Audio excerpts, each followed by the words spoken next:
కొన్ని రోజుల క్రితం జనసేన అధినేత, AP deputy CM Pawan Kalyan గారు, అలాగే నాదెళ్ల మనోహర్ గారు కలిసి అమిత్ షా గారి దగ్గరికి వెళ్ళి జగన్మోహన్ రెడ్డి గారిని అరెస్ట్ చేయాలని ఆయన్ని కోరారని, దానికి అమిత్ షా గారు తిరస్కరించారని ప్రొఫెసర్ నాగేశ్వరరావు గారు ఒక ఇంటర్వ్యూలో చెప్పారు. అది ఆయన విశ్లేషించారు అని ఆయన అనుకుంటున్నారు. అంటే వీళ్ళ ముగ్గురు మీటింగ్ జరిగినప్పుడు ఆయన ఏదో పక్కనే ఉండి విన్నట్టు, లేదా ఈ ముగ్గురులో ఒకరు వచ్చి ఆయనకు చెప్పినట్టు ఆయన అంత కాన్ఫిడెంట్గా చెప్పారు. దానికి ప్రూఫ్ లేకుండా ఆయన విశ్లేషించడం అనేది మొదట తప్పు. అది ఎలాగో ఆంధ్రాకి సంబంధించిన విషయం. నేను తెలంగాణ నుంచి మాట్లాడతాను. ఆబ్వియస్లీ జనసేన అధినేత పవన్ కళ్యాణ్ గారికి ఎంతోమంది ఫ్యాన్స్ ఉన్నారు. అలాగే జన సైనికులు, ఆయన్ని నమ్ముకున్న లీడర్స్, జన సైనికులు, కార్యకర్తలు చాలామంది ఉన్నారు. ఇలా అబద్ధపు ప్రచారాలు చేస్తే వాళ్ళు ఎలా చూస్తూ ఊరుకుంటారు? ఆబ్వియస్లీ ఈయన తప్పుగా మాట్లాడుతున్నారని ఆయన మీద కేసు పెట్టారు. కానీ దానికి కూడా పవన్ కళ్యాణ్ గారు ఎందుకు అవన్నీ కేసులు, అరెస్టులు, ఆయన వదిలేయండి అన్నారు. మొన్న ఎవరో ఏపీ పోలీసులు వచ్చి ఇక్కడ అరెస్ట్ చేయడానికి వస్తున్నారన్న ఒక తప్పుడు ప్రచారం చేయడం మొదలుపెట్టారు. అది మీడియా ఛానల్లో కావచ్చు, ఎక్కడైనా కావచ్చు.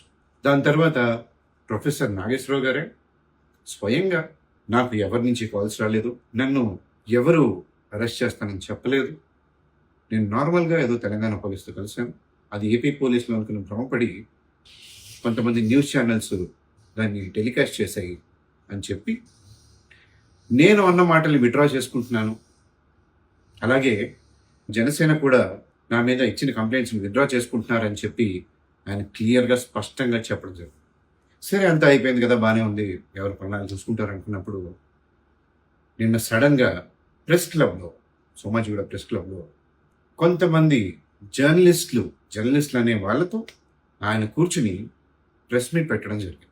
నా చిన్నప్పటి నుంచి నేను బీయింగ్ అన్ యాక్టర్, నేను ప్రెస్ వాళ్ళతోనే తిరుగుతూ వచ్చాను, మీడియా వాళ్ళని ప్రతిరోజు చూస్తూనే ఉన్నాను. కానీ నిన్న ప్రెస్ క్లబ్లో మాట్లాడిన విధానం, మీడియా జర్నలిస్టులు అని చెప్పుకునే వాళ్ళు మాట్లాడిన విధానం, నేను ఈ రోజు దాకా ఎప్పుడు మీడియా ఆ భాషలో కానీ అంత నీచంగా మాట్లాడడం నేను ఏనాడు చూడు. సరే, నిన్న వచ్చిన వాళ్ళందరూ చాలామంది చాలా మాట్లాడారు. ఒక్కొక్కరికి ఇప్పుడు నేను సమాధానం ఇస్తాను. నిన్న ప్రెస్ మీట్లో చాలామంది మాట్లాడారు. కానీ మొదటిగా విమలక్క గారు అడిగిన ప్రశ్నలకు నేను సమాధానం చెప్పాను. ఎందుకంటే ఆవిడ అడిగిన ప్రశ్నల్లో కోపం కంటే బాధ ఎక్కువ కనిపించింది. మలిదశ తెలంగాణ ఉద్యమంలో ఆర్ట్స్ కాలేజ్ సాక్షిగా ఒక పెద్ద యువగర్జన జరిగింది. అందులో ఆ సభలో ప్రజారాజ్యం పార్టీ, నవ తెలంగాణ పార్టీ, ఇలా ఇతరులు చాలామంది ఉండగా మొదట సపోర్ట్ చేసిన పవన్ కళ్యాణ్ గారని మీరే చెప్పారు. మరి ఇప్పుడు తెలంగాణ ప్రజల మీద ప్రేమ తగ్గిందా, తెలంగాణ మీద ప్రేమ తగ్గిందా అని మీరు అడిగిన ప్రశ్న నాకు చాలా బాధ కలిగించింది. అది నిజం కాదని మీకు కూడా తెలుసు. ఎందుకంటే జనసేన పార్టీ తెలంగాణ ఉద్యమ స్ఫూర్తితో పుట్టిన పార్టీ అని జనసేన అధినేత పవన్ కళ్యాణ్ గారు ఎప్పుడు చెప్తూనే ఉంటారు. అలాగే తెలంగాణ ప్రజల గురించి, తెలంగాణ గురించి ఎప్పుడూ ఆలోచిస్తూనే ఉంటారు. అంతెందుకు, మీరు ప్రతి ఏటా బహుజన బతుకమ్మ అని ఏదో ఒక విషయం మీద స్పందిస్తూ ఒక వీడియో చేస్తూ ఉంటారు. అలాగే ఒక ఏటా యురేనియం తవ్వకాలపై మీరు చేసిన వీడియోకి ఫస్ట్ ట్వీట్ పవన్ కళ్యాణ్ గారు వేశారు. ఆ విషయం మీకు కూడా తెలుసు. అలాగే యురేనియం తవ్వకాల వల్ల నల్లమల్ల అడవులలో జరుగుతున్న ప్రాబ్లంని ఫస్ట్గా అడ్రస్ చేస్తుంది ఆయన. అప్పుడు ఉన్న గవర్నమెంట్ని, అలాగే పలు పార్టీల అధినేతల్ని అందరినీ ఒక రౌండ్ టేబుల్ సమావేశాలను కూర్చోబెట్టి ఆ యురేనియం తవ్వకాల సమస్యని ఒక కొలికి తీసుకొచ్చారు. ఇంకా అలా చెప్పుకుంటూ పోతే మొన్న వరదలకి ఆయన 1 crore ప్రజలకు డొనేట్ చేశారు. మొన్న కొండగట్టు అంజన్న దేవాలయం కోసం ఆయన 35 కోట్లు టీటీడీ ద్వారా ఇప్పించారు. ఇలా చెప్పుకుంటూ పోతే ఎన్నో ఉన్నాయి. ఆయన తెలంగాణ మీద ఉన్న ప్రేమని మేమైతే కొలవలేదు. ఇదే నేను మీకు చెప్పాలనుకున్నాను. నేను మీరు మాట్లాడుతున్న విధానంలోనే మీరు ఎక్కడో కొంచెం అన్కంఫర్టబుల్గా ఉన్నారు అని అర్థమవుతుంది. ఎవరి వల్ల మీరు అక్కడ కూర్చున్నారు, ఈ ప్రశ్నలు అడగాల్సి వచ్చిందన్నమాట. కానీ అమ్మ, మీరు అనుకున్నట్టు పవన్ కళ్యాణ్ గారికి తెలంగాణ మీద ప్రేమ తక్కువ. ఇప్పుడు నేను మాట్లాడుతున్న రెండో వ్యక్తి వచ్చేసి పాషం యాదగిరి సాబ్. నిన్న సాబ్ చాలా మాట్లాడారు, చాలా అంటే చాలా. ఈయనను చూసి నిజంగా ఈయన ఒక జర్నలిస్టా అనే ఆలోచన నాకు కలిగింది. సరే, ఆయన మాట్లాడే మాటల్లోకి వస్తే పవన్ కళ్యాణ్కి తెలంగాణ గురించి మాట్లాడే అర్హత లేదు. అవునా సార్? ఎందుకట్లా? సరే, ఈ మాట మీరే అన్నారు కదా, అర్హత లేదని. మరి కరెక్ట్గా 5 సంవత్సరాల క్రితం తెలంగాణ ప్రజల్ని ఆంధ్ర ప్రజల్ని కలిపే వారధి పవన్ కళ్యాణే అని మీ నోట నుంచి మీరు మాట్లాడలేదా? గుర్తొచ్చిందా లేదా? మరి 5 సంవత్సరాల క్రితం మీరు మాట్లాడిన మాటలు రైట్ అనాలనా? నిన్న మీరు మాట్లాడిన మాటలు రైట్ అనాలనా? సరే, ఆయనకి కళ్యాణ్ గారికి అర్హత ఉందో లేదో పక్కన పెట్టేస్తే, మీరు ఒక జర్నలిస్ట్, ఒక తెలంగాణ ఉద్యమకారులు, అంటే మీకు ఎంత రెస్పెక్ట్ ఇస్తుందో తెలుసు బయట. అలాంటిది మీరు నిన్న మాట్లాడిన ఒక్కొక్క మాట ఎంత నీచంగా ఉందంటే నాకు నిజంగా మీరు జర్నలిస్టే కదా అనేసి డౌట్ వచ్చినంత అయింది. ఆ మాటలేంటి సార్? ఎవరైనా ఒకళ్ళ గురించి ఎట్లా మాట్లాడతారా? మీరు ఇంత రెస్పెక్టబుల్ పొజిషన్లో ఉండి సొసైటీలో మీరు అట్లా మాట్లాడడం రైటా? సినిమా వాళ్ళ గురించి ఏం మాట్లాడతారు? నేను ఒక సినిమా వాడిగా అడుగుతున్నాను. సినిమా వాళ్ళ గురించి ఏం మాట్లాడతారు? అలా చదువు రాదు, చదువు రాని వాళ్ళే సినిమాల్లోకి వస్తారా? అలా సిగ్గుండదా? సంస్కారం ఉండదా? తాగుతారా, తిరుగుతారా? ఇంకా ఎన్నెన్నో మాట్లాడుతున్నారు మీరు. సార్, మీకు అసలు సినిమా గురించి ఐడియా ఉందా సార్? ఎంతో మంది గ్రాడ్యుయేట్స్ ఉన్నారు సినిమా ఇండస్ట్రీలో, ఎంతో మంది డాక్టర్స్ ఉన్నారు, ఇంజనీర్స్ ఉన్నారు. వాళ్ళ ఉద్యోగాలు వదిలేసి సినిమా ఇండస్ట్రీలో వర్క్ చేయాలని వచ్చిన వాళ్ళు ఉన్నారు. అంతెందుకు నేనే ఉన్నాను సార్. నాకు ఫ్రీ సీట్ వచ్చింది ఇంజనీరింగ్, బట్ కాదు, సినిమాలో మెయిన్ అనుకుని వచ్చినాను, నా కెరీర్ అనుకుని వచ్చినాను. అయినా మీలాంటి వాళ్ళు ప్రతి ఉద్యోగ సంస్థల్లో లేదా ప్రతి ఇండస్ట్రీలో ఉన్న లోటుపాట్లు చెప్పాలి కానీ వీళ్ళు ఇట్లాంటి వాళ్ళే అని అనుకునే ఈ చిన్న బుద్ధి ఎట్లా సార్ మీకు? ఇట్లాంటి వాళ్ళు మీరు జర్నలిస్ట్ అయితే ఎట్లా అవుతారు? ఇట్లా చిన్న చూపు చూసేవాళ్ళు జర్నలిస్ట్ ఎట్లా అవుతారు? మీరు సమానంగా సమాజంలో అందరినీ సమానంగా చూసినప్పుడే మీరు జర్నలిజం చేయగలరు. ఇట్లాంటి ఆలోచనలు పెట్టుకుంటే I don't think you are fit for journalism. And మీరు సభ్యత, సంస్కారం, సిగ్గు గురించి మాట్లాడుతున్నారు. మీరు నిన్న పవన్ కళ్యాణ్ గారి పర్సనల్ లైఫ్లోకి వెళ్ళి వాళ్ళ ఇంట్లో ఆడవారి గురించి మాట్లాడి అది సంస్కారమా? అది సభ్యతనా? మీకుందా సిగ్గు? ఏం మాట్లాడుతున్నారు సార్? మళ్ళీ శ్రీశ్రీ గారు కొటేషన్ తీసుకొస్తారు. పొలిటికల్ సెక్టర్లోకి వచ్చిన వాళ్ళు ఎవరైనా సరే వాళ్ళ గురించి, వాళ్ళ పర్సనల్ లైఫ్ గురించి మాట్లాడచ్చు శ్రీశ్రీ గారే చెప్పారని. మరి మీరు మాట్లాడుతున్న ఈ తెలంగాణ ఆంధ్ర కాన్సెప్ట్లో శ్రీశ్రీ గారు విశాఖపట్నం నుంచి కదా, అంటే మీకు నచ్చిన మాటలు తీసుకుంటారు మళ్ళీ. What ever. First of all, మీరు ఒక 10 మందికి మార్గదర్శకంగా ఉండేది పోయి ఇట్లా మాట్లాడితే ఇప్పటిదాకా మీరు చేసిన క్రెడిబిలిటీ మొత్తం పోతుంది. దయచేసి ఇట్లా మాట్లాడకండి. మీరంటే చాలా రెస్పెక్ట్ ఉంది సొసైటీలో. మీరు ఆర్టికల్ 19(1)A గురించి మాట్లాడారు, అంటే freedom of speech, right? Freedom of speech అందరికీ ఉంటుంది. మరి అదే విధంగా మిగతా వాళ్ళు కూడా మాట్లాడుతుంటే మీకు నొప్పి ఎందుకు అవుతుంది? మీరు మాట్లాడిన విధానం ప్రకారం చూస్తే మిగతా వాళ్ళు చాలా పద్ధతిగా మాట్లాడినట్టు, చాలా పద్ధతిగా అడ్రస్ చేసినట్టు. ఇంకొకటి, నిన్న మీరు సడన్ గా ఎందుకు ఏడ నుంచి వచ్చిందో అర్థం కాలేదు. అసలు పాయింట్ ఏడ మొదలైంది, ఆయన విశ్లేషణ దగ్గర మొదలైంది. దానికి ఆంధ్ర తెలంగాణ అనే ఈ టాపిక్ ఎందుకు వచ్చిందో నాకు ఈ రోజుకి అర్థం కాలేదు, ఇప్పటికీ అర్థం కావట్లేదు. ఒకప్పుడు ఎందుకు నిన్న మీరు ఎన్టీఆర్ గారి స్టాచ్యూ గురించి మాట్లాడారు. ఆయన అట్లా, ఆయన ఇట్లా, ఎన్టీఆర్ అట్లా ఇట్లా అని మాట్లాడారు. చాలా కోపం వచ్చింది. అరే ఎవరు పోయి ఇట్లా మాట్లాడుతున్నాడు అయినా, ఎందుకు ఇట్లా మాట్లాడుతున్నాడు అయినా. కానీ దాని తర్వాత రీసెర్చ్ చేసిన కొంచెం నేను కూడా, ఏంది సాబ్ ఏంది, అసలు కథ ఏంది. తర్వాత మీరు మాట్లాడిన ఈ వీడియోస్ చూసి, అరే ఈయన చాలా మంచోడు కదా, మంచిగా మాట్లాడండి కదా, నీట్గానే మాట్లాడండి కదా, ఇప్పుడు ఎందుకు ఇట్లా మాట్లాడుతున్నాడు? ఆయన 5 సంవత్సరాల క్రితం చెప్పిన మాటల్ని ఎగ్జాక్ట్ ఆపోజిట్ లో మాట్లాడుతున్నాడు ఈరోజు. ఇది ఆయనకే అనిపించిందా, లేదా వెనక ఎవరన్నా అనిపిస్తున్నారా అనే థాట్ నాలో మొదలైంది. అందుకే మిమ్మల్ని ఫస్ట్ సాబ్ అని మాట్లాడు. నాకు ఫస్ట్ కోపం ఉండింది. ఏవో వెనక కొన్ని శక్తులు మిమ్మల్ని నడిపిస్తున్నాయేమో, కొన్ని పార్టీలు ఏమన్నా మీ వెనక ఉండి మాట్లాడిస్తున్నాయేమో అనే డౌట్ మాత్రం నాకు వచ్చింది. నాకే కాదు, మీ వీడియోలు, పాత వీడియోలు చూసి ఇప్పుడు మీరు నిన్న మీరు మాట్లాడిన ప్రెస్ మీట్ లో మాట్లాడిన సెక్టర్ చూస్తే అందరికి అనిపించింది సార్. వదిలేడు. ఇప్పుడు నేను మాట్లాడాలనుకుంటున్న 3వ వ్యక్తి ప్రొఫెసర్ నాగేశ్వరరావు గారు.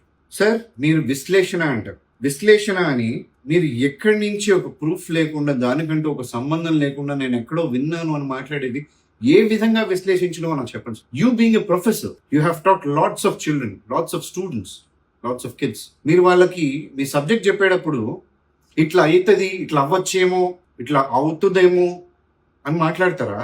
నాకు వేరే సోర్సెస్ ద్వారా తెలిసింది, నేను రోడ్డు మీద నడుచుకుంటూ వచ్చేటప్పుడు 2 పోరలు క్రికెట్ ఆడుకుంటూ వాళ్ళు ఏదో మాట్లాడుకుంటున్నా విన్నా, అట్లా అవ్వచ్చేమో అని మాట్లాడతారా? No, you don't teach like that. మీరు బుక్స్ లో ఉన్నది, ఫ్యాక్ట్స్ లో ప్రూవ్ అయినవే మీరు స్టూడెంట్స్ కి టీచ్ చేస్తారు. మరి అట్లాంటి సెక్టర్ నుంచి వచ్చిన మీరు, ప్రొఫెసర్ గా గౌరవింపబడ్డే మీరు, ఈ రోజు వచ్చి నాకు ఎవరో 3rd పర్సన్ ద్వారా తెలిసింది అందుకే విశ్లేషిస్తున్నా అంటే అసలు అందులో క్రెడిబిలిటీ ఏముంది సార్?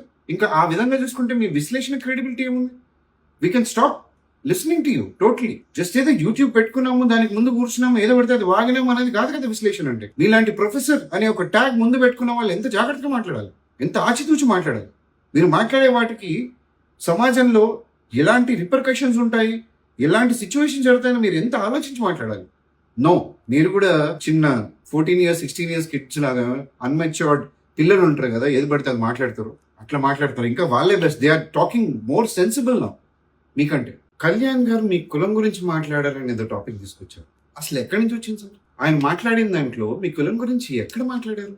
ఆయన అన్నదల్లా మన గురించి మాట్లాడినప్పుడు రాని కులం ప్రాంతం మనం తిరిగి మాట్లాడితే ఎందుకు వస్తుంది అని మాత్రమే ప్రశ్నించారు. ఆయన సడన్ గా ఏదో నా కులం గురించి మాట్లాడేసారు అనే టాపిక్ లో స్టార్ట్ చేశారు. That is very wrong. అంటే మీరు వినడంలో చాలా ప్రాబ్లం ఉంది మీకు, లేదా మీరు దాన్ని ఎక్స్ప్రెస్ చేయడంలో చాలా ప్రాబ్లం ఉంది మీకు. ఈ రెండు మీకు చేత కావట్లేదేమో అనిపిస్తుంది నాకు. చివరికి నిన్న అంతమంది అన్ని చెత్తగా మాట్లాడి అంత తప్పుగా మాట్లాడుతుంటే లాస్ట్ లో లేచి మీరు నవ్వుతూ ఏమంటారు? ఇక్కడ వాళ్ళు టీవీలు చూసి కొంచెం మిస్ఇన్ఫర్మేషన్ ఉందేమో అని నవ్వుతున్నారు మీరు. అరే, మిస్ఇన్ఫర్మేషన్ ఉన్నప్పుడు వాళ్ళు తప్పుగా మాట్లాడుతున్నప్పుడు అప్పుడే ఆపి అరే మీరు తప్పుగా మాట్లాడుతున్నారు, ఇది కాదు కాంటెక్స్ట్ అని చెప్పాలి కదా. లాస్ట్కి అంతా అయిపోయిన తర్వాత ప్రశాంతంగా లేచి వీళ్ళకి మిస్ఇన్ఫర్మేషన్ ఉందేమో, నన్ను ఎవరు అరెస్ట్ చేస్తాం అనలా, అలానే అరెస్ట్ చేయరని కాదు, కానీ నాకెవరు చెప్పాల. ఏంటి సార్ ఇది? ఏం మాట్లాడుతున్నారు మీరు? రైట్ సెన్సెస్ లోనే ఉన్నారా? Are you in your right senses? అసలు ఎక్కడా లేని ఇష్యూని తీసుకొచ్చి తెలంగాణ ఆంధ్ర ఇష్యూ వరకు క్రియేట్ చేశారు మీరు. ఆ జడ్సన్ ఆయన ఏమన్నా ఏంది ఏదో చెక్క గిక్క అని మాట్లాడుతున్నావు, జాగ్రత్త అన్న చెక్కేస్తారు. అట్లాంటి మాటలు మాట్లాడొద్దు. గొంతు మీద కాలేసి దొక్కుతావా? కాలు లేచేలాగా తీసి చేతిలో పెట్టేస్తారు. అర్థమైందా అన్నా? ఈ శుద్ధ పూసిన మాటలు మాట్లాడద్దు. ఆల్రెడీ మీరు కాంగ్రెస్ లో మీరు ఎంపీ సీట్లు అమ్ముకుంటే డిసిప్లినరీ కమిటీ వేసి మరి మిమ్మల్ని పీక్ అవతలేసి. కొంచెం మనిషిలా మాట్లాడడం నేర్చుకోండి, లేకపోతే చాలా ప్రాబ్లం అవుతుంది సొసైటీలో. ఊరికే కామ్గా తిరిగేటోళ్ళు లేరుకు. అర్థమైందా? వీళ్ళందరూ జర్నలిస్టులు కూర్చుంటే వాళ్ళ మధ్యలో పృథ్వీరాజ్ ఈయన ఏదో చాలా పెద్ద మాటలు మాట్లాడుతున్నాడు. తెలంగాణ ఉద్యమ స్ఫూర్తి, తెలంగాణ ప్రజలు, వారికి మంచి ఏంటి చెడేంటి. ఒక క్వశ్చన్ స్ట్రైట్ గా అడుగుతాం మళ్ళీ పృథ్వీరాజ్ గారు. రేపటికి June 2nd తెలంగాణ ఆవిర్భావించి 12 సంవత్సరాలుగా వస్తుంది. 12 సంవత్సరాలు ఏడకపోయింది మీకు? తెలంగాణ ప్రజల మీద ప్రేమ, వాళ్ళ కోసం పోరాటం చేయాలని తపన ఏడకపోయింది? ఈ 12 సంవత్సరాలు చేయాలనిపించలే మీకు? తెలంగాణ ఉద్యమంలో పోరాడిన మనుషులు కనిపించలే మీకు? 1200 కుటుంబాలు వాళ్ళ పిల్లల్ని, వాళ్ళ ఫ్యామిలీని పోగొట్టుకున్న 1200 కుటుంబాలు ఉన్నాయి. వాళ్ళకి ఏం న్యాయం జరిగింది అని ఈ రోజు దాకా మాట్లాడలేదే. ఇప్పటిదాకా 3 సార్లు గవర్నమెంట్ వచ్చింది, 2 పార్టీలు గవర్నమెంట్లో ఫామ్ చేసి ఈ రోజు దాకా వాళ్ళని వెళ్ళి అడగలేదు. ఈ 1200 మందికి ఏం చేశారు మీరు ఉద్యమం చేసే కదా, దాని ద్వారానే కదా పార్టీ పెట్టారు. మరి అందులో ఈ 1200 మంది త్యాగం చేసిన ఈ 1200 మంది ఫ్యామిలీని వాళ్ళకి మీరు ఎమ్మెల్యే సీట్ ఇచ్చినారా, ఎంపీ సీట్ ఇచ్చినారా, లేదా ఎమ్మెల్సీ ఇచ్చినారా, లేదా మీ పార్టీలో వాళ్ళకి ప్రైమ్ పొజిషన్స్ ఇచ్చారా, లేదా వాళ్ళ ఫ్యామిలీని సెటిల్ చేశారా, వాళ్ళకంటూ ఓ దారి చూపించారా, వాళ్ళకంటూ ఓ ఫైనాన్షియల్ స్టెబిలిటీ ఇచ్చారా, వాళ్ళ ఫ్యామిలీస్కి కంటిన్యూస్గా ఉద్యోగాలు ఇప్పించే ఒక సెక్టర్ ఏమన్నా ఏర్పాటు చేశారా అని మాట్లాడలేదు. కొన్ని కోట్ల మంది ప్రజలు ముందుకొచ్చి చేసిన ఉద్యమం, వారి గురించి ఈ 12 సంవత్సరాలు మీకు గుర్తురాలేదు. అసలు ఎక్కడా రిలేటెడ్ లేని ఆంధ్రప్రదేశ్లో జరిగిన ఒక విశ్లేషణ అనే ఒక సెక్టర్ మీద జరిగిన ఒక నాన్ సెన్సికల్ వర్డ్స్ తీసుకొచ్చి అక్కడి నుంచి స్టార్ట్ అయిన ఇష్యూ ఇప్పుడు తెలంగాణ ఆంధ్ర అని ఒక వ్యత్యాసం తీసుకొచ్చే మాటలు ఈ రోజు మీరు మాట్లాడుతున్నారంటే మీరు ఎట్లాంటి రాజకీయం చేస్తున్నారు? ఇదా మీ రాజకీయ పద్ధతి? పుల్లలు పెట్టుడు, దాని మీద చలి కాసుకోవడం, ఇదా మీ పద్ధతి? ఈ రోజు దాకా చక్కగా కూర్చుని ఒక ప్రాబ్లం గురించి మాట్లాడింది, దాన్ని సాల్వ్ చేసింది లేదు. ఒక 2 యూట్యూబ్ ఛానల్స్ వెనక పెట్టుకుని ఏడ గోడ దొరికితే ఆడ వెళ్ళి పెట్టి మైకులు పెట్టి మాట్లాడేసి మీకు మీరే చప్పట్లు కొట్టేసుకుని దీన్ని మేము తెలంగాణ ప్రజల కోసం చేస్తున్న పోరాటం అంటారు. How silly is that? నవ్వుతున్నారు బయట జనాలు. మళ్ళీ ఇది రిపీట్ చేయకండి ఈ స్టంట్లు. ఎందుకంటే మీ నాన్నగారు కూడా టీడీపీ రీజియన్లో చేసిన వాళ్ళు. ఈ రోజు మీరు ఎన్టీఆర్ స్టాచ్యూస్ ని తీసుకెళ్ళి ఆడేస్తాం ఈడేస్తాం ఇవన్నీ మాట్లాడుతున్నారు కదా. మిమ్మల్ని ఒక్కటే క్వశ్చన్ అడుగుతాం. మొన్న స్టాచ్యూ పెట్టినందుకు ఈ రోజు మీరు ఇవన్నీ మాట్లాడుతున్నారంటే మరి బీఆర్ఎస్ నేత కేటీఆర్ గారు ఆయన నోటంటే ఆయన చెప్పారు, ఖమ్మంలో ఒక స్టాచ్యూ మేము పెట్టించినాం, కూకట్పల్లిలో 3 స్టాచ్యూలు పెట్టించినాం, ఇలా మేము సీనియర్ ఎన్టీఆర్ స్టాచ్యూలు మేము చాలా పెట్టించినాం అని ఆయన చెప్పారు. ఆ రోజు అడగలేదే. సడన్ గా ఏడని చూస్తున్నాయి మీకు ఈ ఆలోచనలు, ఈ ఉద్యమ భావాలు, ఇవన్నీ మీరు మీ రాజకీయ లబ్ధి కోసం లేనిపోని మాటలు సృష్టించి మళ్ళీ ఈ తెలంగాణ ఆంధ్ర అనే ఒక ఆలోచన ప్రజల్లో క్రియేట్ చేసి మీరందులో ఒక రాజకీయ నాయకుల్లో ఎదుగుదామనే ఈ ఆలోచన ఏదైతే ఉందో అది తీసి పక్కన పెట్టి దాన్ని కాల్చి పక్కన పడేయండి. అట్లా మళ్ళీ మంచిగా రావట్లేదు వాళ్ళు. ఎందుకంటే ఇప్పుడున్న సమయంలో development, future, middle class sector ఏంది, బీసీ ఎస్టీ ఎస్సీలకు ఏం చేయాలి, ఇవి ఆలోచించడం పోయి మళ్ళీ మీరు ఒక కొట్లాట తీసుకొచ్చి మీకు మిమ్మల్ని చూస్తే నాకేమనిపించింది సార్ క్లియర్గా చెప్పాలా, మా స్కూల్లో ఓ పిల్లోడు ఉండేవాడు. ఆడికి ఏంటంటే కొట్లాటాలంటే మస్తు ఇష్టం. వాడికి చాలా ఆనందం వస్తుంది ఎవరిని కొట్టుకుంటుంటే. కొట్లాడుతుంటే వాడు మధ్యలో వెళ్ళి వాడు కూడా కొట్లాడేవాడు. He's to survive like that. వాడికి అట్లా it's I don't know what kind of addiction వాడికి ఉంది. అట్లా ఇట్లా గొడవలు జరుగుతున్నాయని తెలిసి స్కూల్లో ప్రిన్సిపల్ అందరికి లెఫ్ట్ అండ్ రైట్ ఇచ్చి సెక్షన్ డివైడ్ చేసి ఎవరి కాలని విడదీసి సెపరేట్ సెక్షన్ వేసారు. అందరూ ప్రశాంతంగా మళ్ళీ ఏం ప్రాబ్లం లేదు, అందరూ మంచిగా చదువుకుంటున్నారు, అన్ని పనులు చేసుకుంటున్నారు. వీడికి మాత్రం తక్కువలేకపోతున్నారు. ఎందుకంటే ఏం గొడవలు జరగట్లేదు, వీడికి ఒక అటెన్షన్ రావట్లేదు, వీడిని ఎవడు పిలవట్లేరా గొడవ ఉంది రారా. ఏం చేశాడు, స్లోగా వెళ్ళి వాడి దగ్గర వీడి దగ్గర వాడికి మాటలు చెప్పడం మొదలుపెట్టాడు. వాడు స్పెషల్గా కొట్లాటలు పెట్టడం మొదలుపెట్టాడు. ఎందుకంటే వాడికి అటెన్షన్ వస్తుంది. ఈ రోజు నాకు మిమ్మల్ని చూడగానే అదే అనిపించింది. వాడేమైనాడు ఇప్పుడు ప్రపంచానికి ఎవరు లేదు, అట్లానే మీరు కూడా పోకుండా చూసుకోండి. So finally what I'm trying to says, మీరు విశ్లేషించండి, మిమ్మల్ని మాట్లాడద్దు అనట్లేదు, మీ వాక్ స్వాతంత్రం ఎవరు తీసుకోవట్లేదు.